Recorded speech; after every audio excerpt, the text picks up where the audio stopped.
All right, welcome to the deep dive. Today we're going to try to dive deep into the mind of Bob Camblin. And I say try because, well, he's a bit of an elusive character, isn't he? But we've got you, the listener, to thank for this one. You've sent in so much great material, it's almost overwhelming. Yeah, there's a lot to unpack here. We've got his quotes and drawings, a full-on biography, some really in-depth analyses of one of his most famous watercolors, even book reviews that shed light on his philosophy. It's pretty amazing. So basically, we have his life, his art, his thoughts all laid out before us. I mean, our mission here is to make sense of it all for you, right? Yeah. To really get to the heart of what made Bob Camblin tick, to uncover those aha moments and those surprising connections, Yeah. but without making it feel like a boring lecture. Right. We want this to be engaging. We want you to feel like you're right there with us exploring Camblin's world. And I think the best way to start is by really understanding his core philosophy. And what better way to do that than through his own words? I mean, we have this incredible collection of his quotes. Yeah. Those quotes, they're like little windows into his soul, aren't they? I mean, you've got this one. Fortunately, some things remain forever, or another 10 years perhaps. It's so witty, so Camblin. And then there's this gem. Look into the atom, you get what you need. Look into magic, and you get what you need. Philosophy and art are in both. That one's really telling, don't you think? It is. It really speaks to his view of the world, his ability to see connections between things that most people would consider completely separate, like science and magic. He didn't see them as opposites, but rather as different facets of the same reality. And he wanted everyone to be in on it, too. I mean, he talked about the perfectly average person appreciating the miracles in both science and magic. And then there's that quote about the sixth sense being, without a doubt, it's almost Zen-like, isn't it? It is. It suggests a level of intuitive understanding that goes beyond logic or reason. But, and this is crucial, Camlin wasn't advocating for a rejection of reason. He wasn't saying throw out logic and just go with your gut. He was more about finding a balance between the two. Yeah, that balance between common sense and a sense of wonder. That seems to be a real key to understanding him. And it's not just in his general outlook on life. It's in his personal reflections, too. Like, I cannot tell a lie to myself for very long, followed by find something in nature that completes you, and then surrender. That's profound stuff. You can feel the depth of his self-awareness in those words. And his connection to nature. He saw nature as a source of truth, a place where you could find your true self. And he wasn't afraid to be vulnerable either. I mean, look at this quote. In the balance, patience and yet, freedom again and yet, in silence the reality can be maintained. In the reality, the pain that I move away from, true love moves to indifference to protect itself. It's heartbreaking, really, but also very honest. Yeah, it shows a side of him that you might not expect from his more playful or enigmatic pronouncements. And speaking of his evolving views, we can see that in his perspective on art as well, can't we? Totally. He starts with the broad statement, art is not just images, which tells you he was thinking about art on a much deeper level than just what you see on the surface. And then later, he says, art for art's sake has become art for life's sake, or art for my sake, or art for survival's sake. That's a real shift, isn't it? It is. It suggests that his understanding of art became much more personal, more intertwined with his own existence. Art wasn't just a hobby or a profession, it was a way of life, a way of making sense of the world, a way of surviving. Right. So we're starting to get a sense of who Bob Camblin was, what he stood for. But how do we see those ideas actually play out in his work? I mean, you sent in some fascinating analysis of his watercolor, A Faux Pause. A faux pause is a really interesting piece to look at because it embodies so many of Camblin's key themes. And it's open to multiple interpretations, which is something he seemed to relish. Okay, so before we get into the interpretations, can you just describe the watercolor itself? Like, what are we looking at? Well, imagine an elongated figure. Or maybe it's more accurate to say several figures, sort of blended together. You can't quite tell where one begins and the other ends. The face is very striking, it's mask-like, and the limbs are outstretched as if the figure is dancing or maybe even floating. The background is this vibrant, almost shocking green, and the figure's clothing is multicolored, with a red skirt and blue-tinted legs. And right in the center of the composition, there's a shape that looks very much like a heart. Wow, it's quite a powerful image. And the analysis you provided really delves into the various ways we can interpret it. Let's start with the Zen Buddhist perspective. What jumps out at you there? Well, the Zen interpretation focuses on the idea of transcending the individual self and merging with something larger, something universal. The figure's posture, the way it seems to float, suggests a kind of surrender to the present moment, an acceptance of what is. And that contrast between the vibrant colors and the neutral expression of the mask-like face, that's interesting too. It's like the external world might be chaotic, but there's a sense of inner peace. Exactly. And the green background, that's significant. It's like the figure is grounded in nature, finding solace and stability in the natural world. Right, right. Okay, so what about the I Ching interpretation? I know you mentioned the hexagram for Kan, which represents water.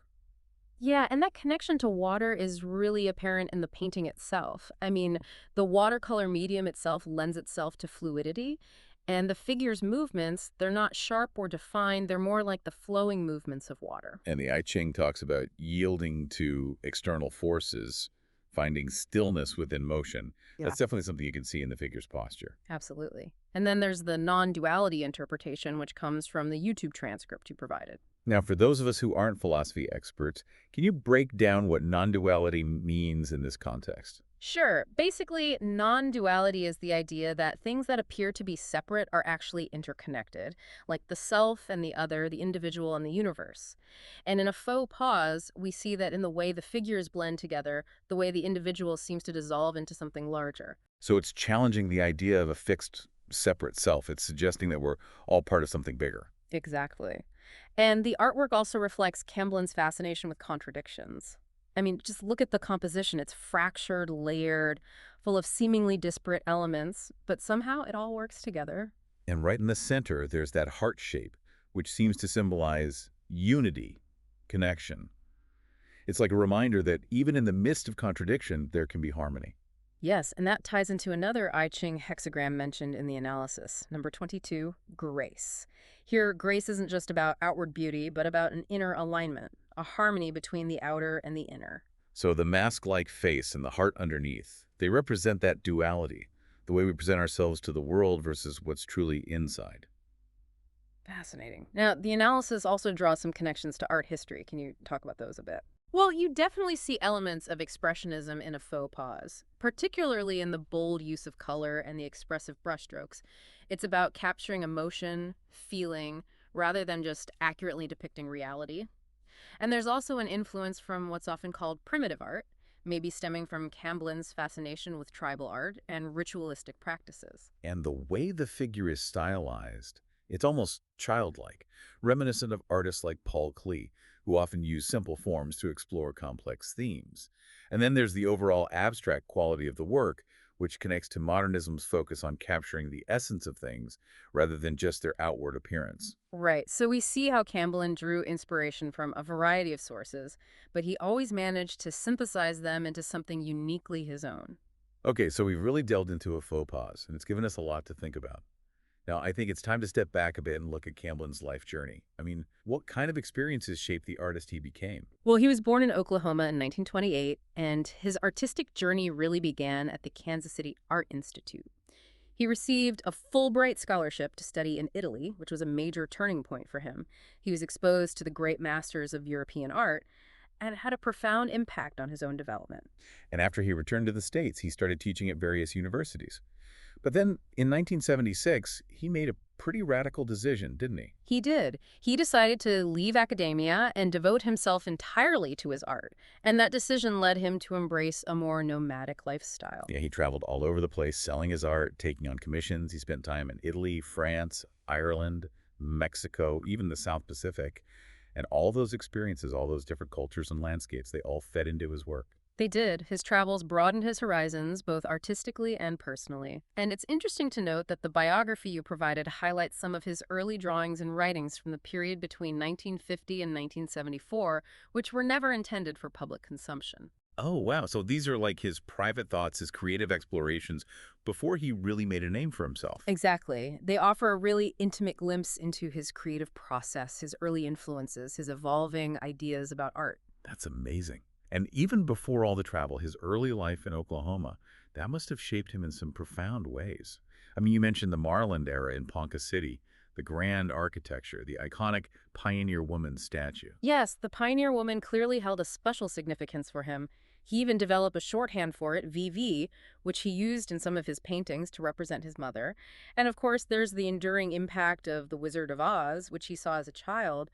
Those early experiences, they all contributed to his unique vision.